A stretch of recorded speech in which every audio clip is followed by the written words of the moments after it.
afternoon, everybody. My name is John Giardinelli, and I am Association Counsel. Today is John's Rants. We're going to talk about a couple of things. It's kind of a little mixed bag of things that have been happening lately. So I want to bring you current on a few things. Hopefully you'll find the information helpful. A lot of it comes from what the professional standards manager is getting in the way of calls and complaints. And I just want to kind of clear the air on a few things. So let's get started. Number one, I am recording this on March 24th. On March 25th, so probably by the time this is posted, N.A.R is going to make a policy statement on the issues relating to clear cooperation. So by the time you see this, we will finally have at least N.A.R's position on whether or not they're going to do away with clear cooperation. And if not, and spoiler alert, they're not, then they're going to advise on whatever policy changes they care to make. And we, of course, in a separate report, will let you know that once their position becomes official. So that's taking place right now.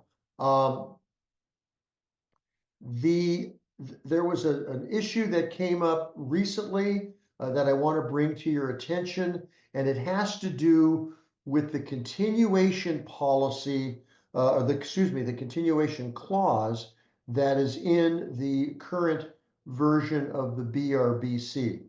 The BRBC currently has a clause that makes perfect sense that says that the parties should elect what is referred to as a continuation period.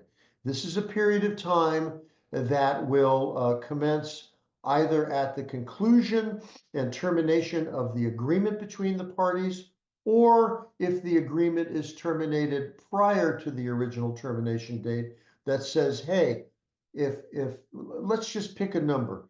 Let's just assume that it's 45 days for the continuation policy. It can be longer, it can be shorter. It's up to the parties to negotiate. So let's say we've picked 45 days. So what will happen is this. 5 days prior to the termination of the agreement, or within 5 days after early termination, if someone cancels the agreement in accordance with its terms, the broker for that buyer is required to provide that buyer with a broker involved property list. Now there's a form for that, and you should provide that document to the prospective buyers / client in a timely manner, and list all the properties that you believe you were involved in.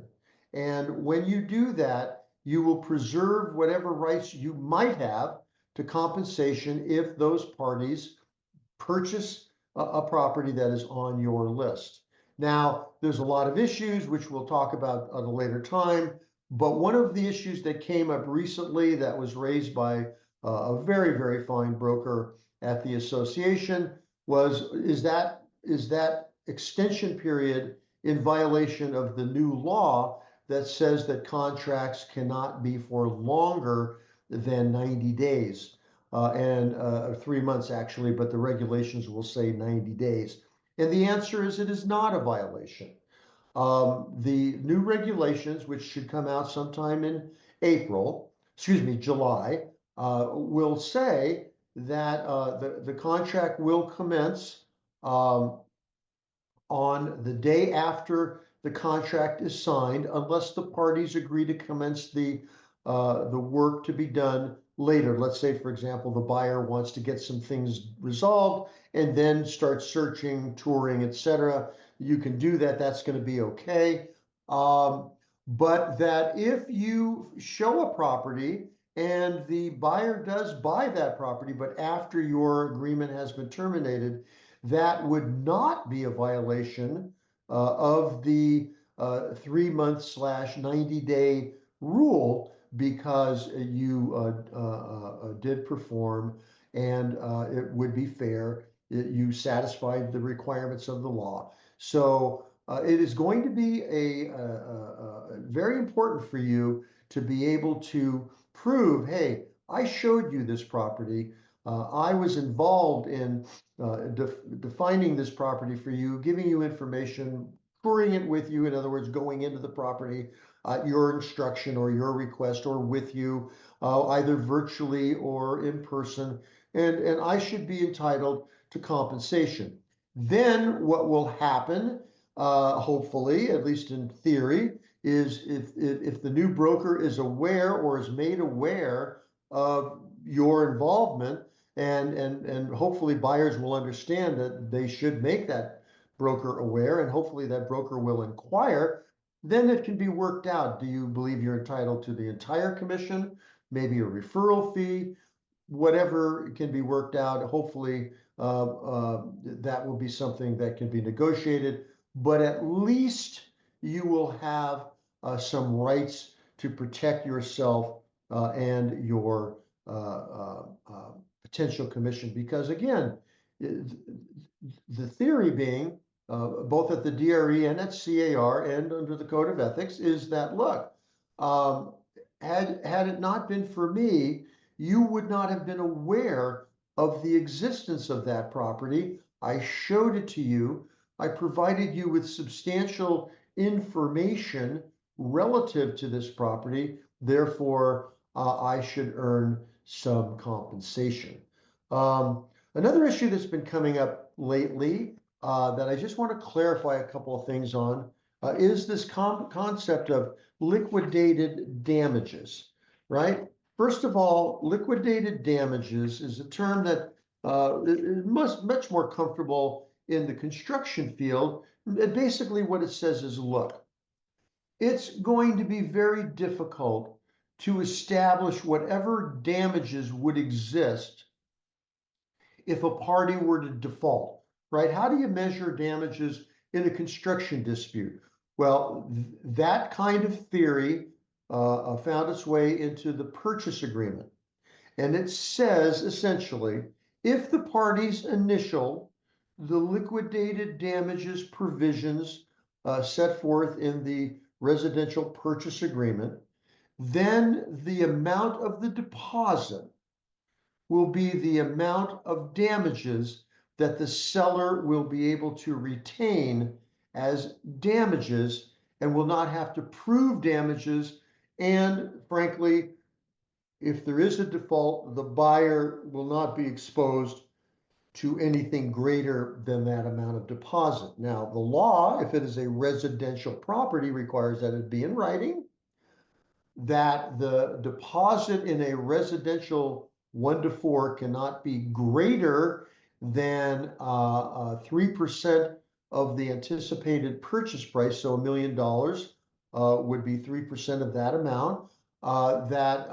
It can be less, but it cannot be more. That any amount greater than 3% is to be returned to the buyer, and that there has to be a default. So all the contingencies have been removed, and then the buyer is not able to close, or some other default. If the amount is less than the jurisdictional amount set by the legislature for small claims, you can go to small claims court and argue it. If it's greater than the amount allowed in small claims court, then you would first mediate and or arbitrate the dispute, and therefore you're going to be hiring lawyers. So it's clearly important that you understand, but the parties will basically agree in advance what their damages are going to be in the event that the buyer defaults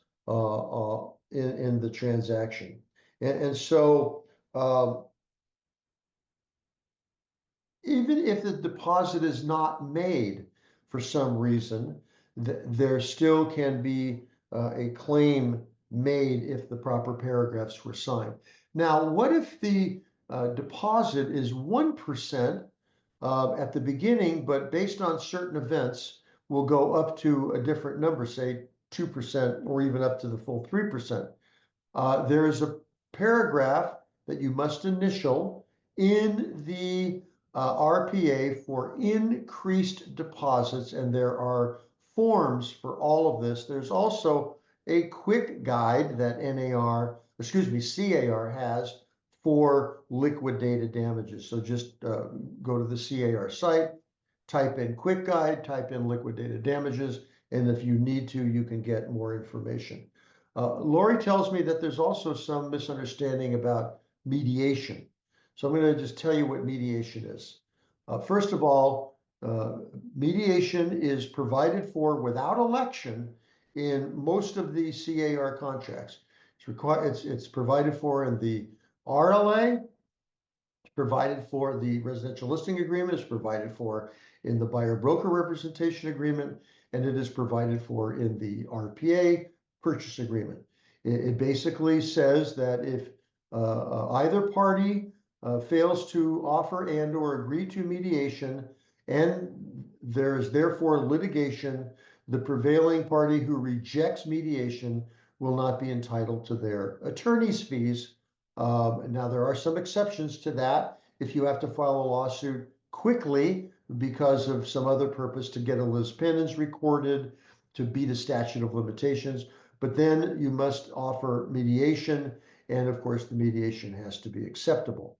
So what is mediation? Mediation is essentially a relatively expensive alternative dispute that says there doesn't have to be a winner, there doesn't have to be a loser. We are going to go to a professional mediator, and the association has those people available, although there are also professional mediation services available at a much, much higher cost.